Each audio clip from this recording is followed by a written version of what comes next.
আমি মানুষের বিবেক দেখতে দেখতে ক্লান্ত হয়ে গেছি। এই কথাটি আজ আমার হৃদয়ের গভীর থেকে উঠে আসে।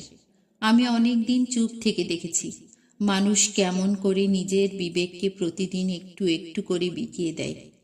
কখনো টাকার লোভে, কখনো ক্ষমতার মোহে, কখনো নিজের সুবিধার আশায়। ভেবেছিলাম হয়তো সময়ের সাথে মানুষ নিজের ভুল বুঝবে, ফিরে আসবে নিজের বিবেকের কাছে। কিন্তু না, আমি যতই অপেক্ষা করেছি ততই দেখেছি মানুষ কতটা নিচে নামতে পারে। যাদের বিবেক শক্ত তারা দ্বিধায় ভোগে, তারা ভুল করলেও অপরাধ বোধে কষ্ট পায়। অথচ যাদের বিবেক দুর্বল তারা সবচেয়ে বেশি সফল বলে মনে হয়। তারা অনায়াসে মিথ্যা বলে, সুযোগ নেয়, ঠকিয়ে দেয়, তবু মাথা উঁচু করে চলে। তাদের কোনো অনুশোচনা নেই, কোনো অন্তর্দাহ নেই। তারা যে শিখে গেছে এই পৃথিবীতে অন্যায়ের চেয়ে কৌশলী বড়।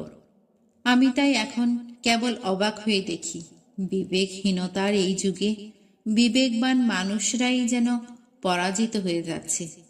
তবু আমি বিশ্বাস হারাই না, একদিন হয়তো এই পৃথিবী বুঝবে প্রকৃত শক্তি লুকিয়ে আছে সৎ থাকার মধ্যেই।